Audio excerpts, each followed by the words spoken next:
Mathieu, Volodymyr Zelensky provoque Vladimir Poutine en duel. Et ça a l'air exagéré comme ça.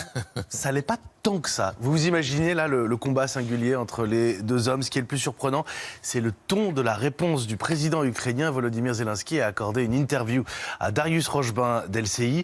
Ce dernier lui parle d'un coup de fil entre Emmanuel Macron et le président russe.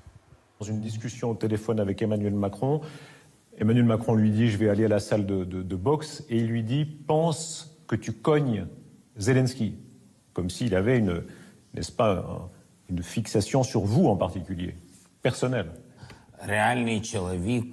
Un homme, un vrai, s'il veut faire passer un message à quelqu'un, comment dire, du genre s'il veut lui casser la gueule, eh ben, il fait ça tout seul, si c'est un vrai homme, sans recourir au service d'un intermédiaire. Si moi j'avais un message de ce genre à faire passer à Poutine, je le ferais tout seul. Le quoi? Le combat singulier? Toujours prêt, oui. Ah oui, vous êtes prêt à faire un combat singulier avec Vladimir Poutine? Dès demain, oui. Mais ce serait le dernier sommet du président Poutine.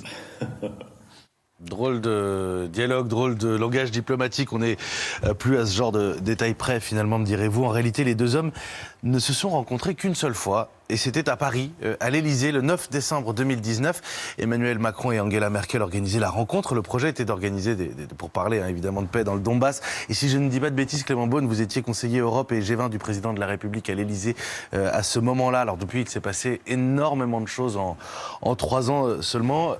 Est-ce que les efforts de l'époque étaient complètement inutiles ? Non, vous ne pouvez pas imaginer le conflit et c'est toujours difficile de relire à la lumière de l'horreur qu'on voit aujourd'hui et que franchement, évidemment, on espérait ne pas arriver, on n'imaginait pas arriver. Et je pense que... déjà un pays agressé. Bien sûr, et d'ailleurs on l'avait dénoncé dès 2014 contre certaines forces politiques d'ailleurs, et le président Hollande puis le président Macron s'étaient battus pour avoir des pourparlers. Je pense qu'il fallait le tenter sans naïveté. On n'a jamais été complaisant à l'égard de la Russie. Pour moi, c'est ça qui est important. Et à l'époque, il fallait tenter des pourparlers. Je rappelle que sur le moment, ça avait permis la libération d'un certain nombre de prisonniers et quelques semaines supplémentaires de cessez-le-feu. Ça a sauvé un certain nombre de vies humaines, tant mieux. Ça n'a pas empêché la guerre, mais je pense qu'on devait tenter cela. Jean-Luc Mélenchon lâché par un de ses plus proches lieutenants. Oui, en début de semaine, on a raconté les dissensions Clémentine Autain, François Ruffin qui protestaient contre la nomination de Manuel Bompard, notamment à la tête du mouvement, contre le manque de démocratie interne au parti. Ce soir, une interview qui va faire du bruit à gauche, celle du député Alexis Corbière dans les pages du Monde, enfin sur le site internet du Monde pour l'instant. Fidèle parmi les fidèles de Jean-Luc Mélenchon, un historique vraiment, le député de Seine-Saint-Denis, lui aussi écarté des instances dirigeantes du mouvement. Il affirme « J'ai un radical désaccord avec la nouvelle direction ». Il parle d'un processus qui ne joue pas collectif, n'associe pas les militants. Il dénonce le fait que cette direction ne ressemble pas à la société. Pour Alexis Corbière, François Ruffin et Clémentine Autain disent des choses stimulantes. Ces tempéraments forts doivent se retrouver dans une équipe. Je continue dans cette interview à lire dans Le Monde. Nous menons le combat contre un gouvernement qui refuse de se soumettre au vote. Nous ne pouvons pas théoriser au même moment le fait que nous ne votons pas. Nous sommes un grand mouvement populaire. Cela doit se retrouver dans la direction. Une interview qui vous a étonné, Patrick. Ah oui, c'est un coup de tonnerre à gauche. C'est la crise la plus grave que subit la France insoumise, qui en a pourtant vu d'autres. On se souvient d'épisodes très marquants. Mais là, c'est une fracture profonde. Ça m'a beaucoup frappé de voir qu'à la question « Est-ce que vous en avez discuté avec Jean-Luc Mélenchon ?» Alexis Corbière répond « Bah non, pas récemment ». Donc les deux hommes ne se parlent plus ou non plus, en tout cas, l'intrication qui était la leur, la complicité auparavant. Et donc c'est une crise très sérieuse. Dans 5 sur 5, on ouvre une page Coupe du Monde. La finale, c'est dans 2 jours, France-Argentine. Et pour la dernière fois, je n'ai qu'une chose à dire, Babette. Nanananananananana.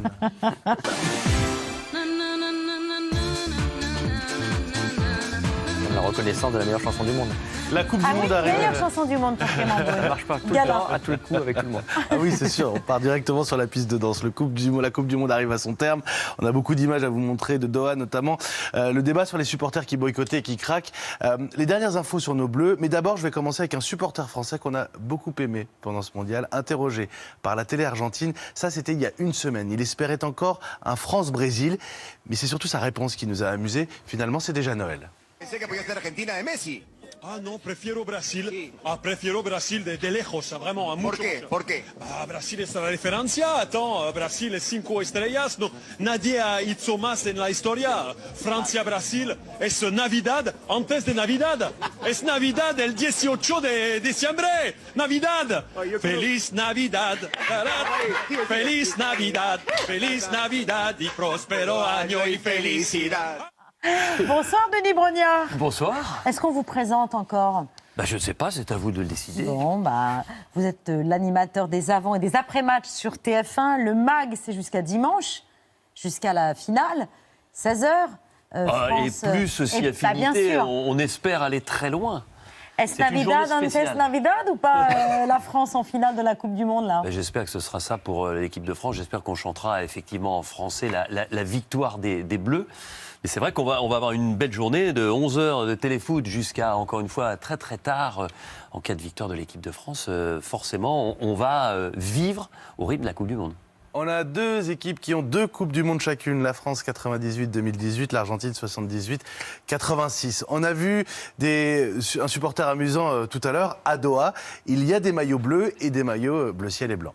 J'ai l'impression qu'on a la terre entière contre nous. La terre entière souhaite que Messi gagne la Coupe du Monde, mais on a des amis, on trouve des amis de circonstance. Je pense que ça va être comme le Maroc, il y aura un but, la clim dans le stade, et là on va pouvoir commencer à chanter et vraiment mettre l'ambiance dans le stade. Le peu de Français qui sont présents, qui ont réussi à avoir des places, on nous donne de la voix et les joueurs nous rendent très bien. C'est la manière traditionnelle de cuisiner en Argentine.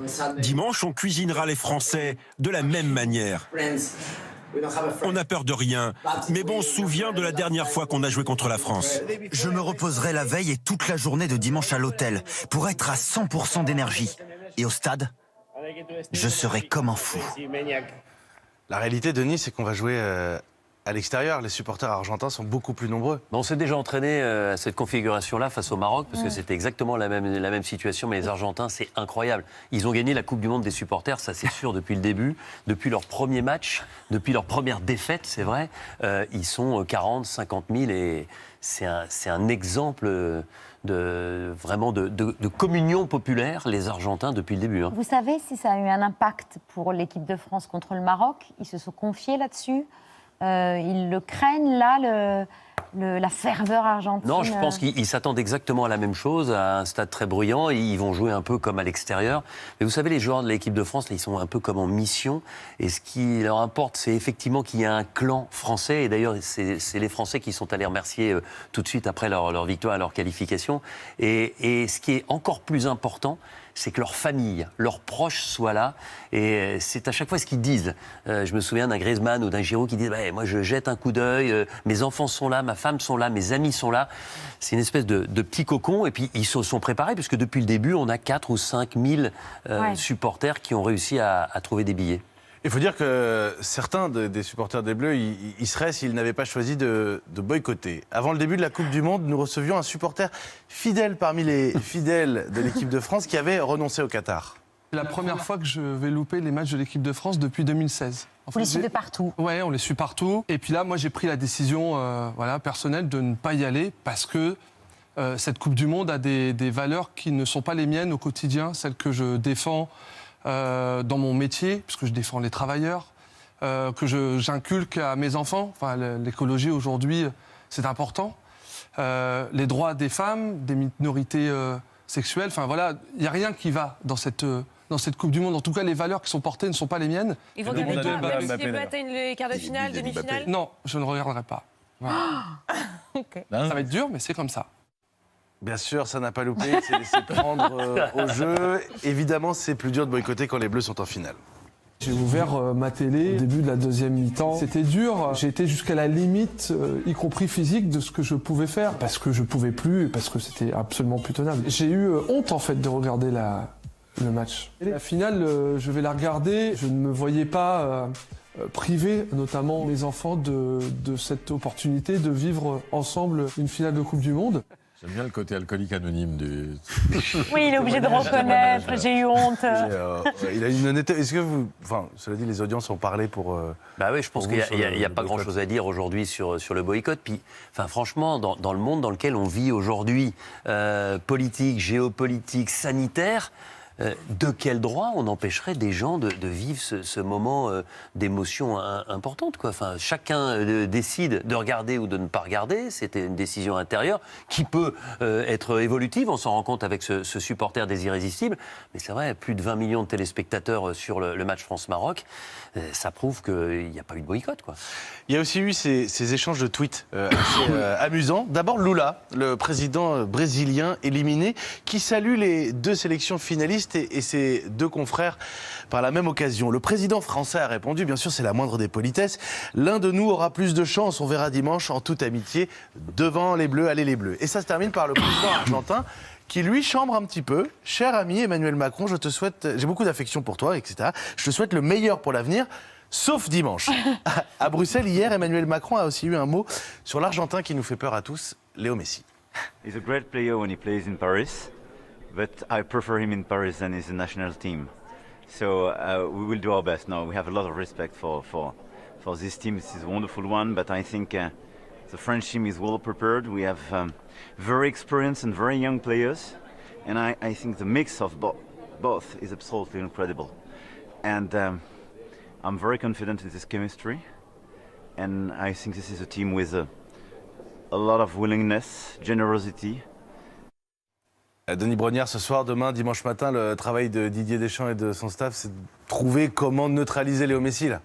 Bah ouais, c'est clair. Je suis toujours fasciné de voir le président faire une analyse technico-tactique. Il ne s'est pas planté pour les pronostics jusque-là. Ah non, il avait été très très fort. Je ne sais plus sur quel match. Pour la Pologne. Contre la Pologne. Ouais, évidemment, c'est neutraliser Léo Messi, mais à l'inverse, Scaloni, lui, son objectif, c'est de neutraliser notamment Mbappé, ce qui a été fait par les autres sélectionneurs, le sélectionneur marocain. Non, mais du coup, c'est les défenseurs qui ont marqué. Bah, forcément, et c'est une tradition en demi-finale. Souvenez-vous, Lilian Thuram, souvenez-vous, voilà. Il va falloir garder son calme, Denis, aussi, hein, parce qu'on a des Argentins, quelques-uns de ces Argentins qui sont un peu provocants, physiques, un peu taquins. Alors, vous faites référence au match contre les Pays-Bas ? Notamment. Ouais, mais enfin, souvenez-vous, pour qu'il y ait une bagarre ou pour qu'il y ait en tout cas des invectives, il faut forcément qu'il y ait des belligérants de chaque côté. Voilà. Et je pense que les Argentins, effectivement, ont chambré les Néerlandais, mais je ne sais pas si vous vous souvenez, quand le dernier tireur argentin part du rond central pour aller tirer son penalty, il est quand même accompagné par 3 bodyguards hollandais qui le chambrent et qui lui disent des noms d'oiseaux jusqu'à ce qu'il quitte. Mais, je ne sais pas si on a le droit, mais en tout cas, lui a accéléré le pas pour sortir du rond central, pour se retrouver seul pendant quelques instants avant de se retrouver face au gardien. Donc, je pense que c'était de bonne guerre de chaque côté, même si c'est allé forcément un peu trop loin. Bon, on verra ce qu'il en est dimanche. Simplement pour les supporter, on a entendu beaucoup de musique, beaucoup de galas. On a entendu Gilbert Montagnier aussi il y a quelques semaines. Oui. Il y a un nouveau qui s'y est mis, un nouveau titre qui vient de sortir sur les réseaux. Bernard Minet.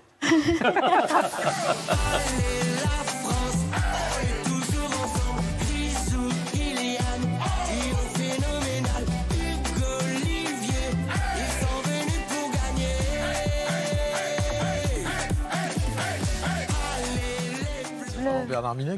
C'est Bernard Minet avec Big Ali. Que vous avez reconnu, Patrick. Je suis pas sûr que ça devienne l'hymne officiel de l'équipe de France. On va rester sur Gala. On va rester sur la Gala. Merci, cher Denis Brognard.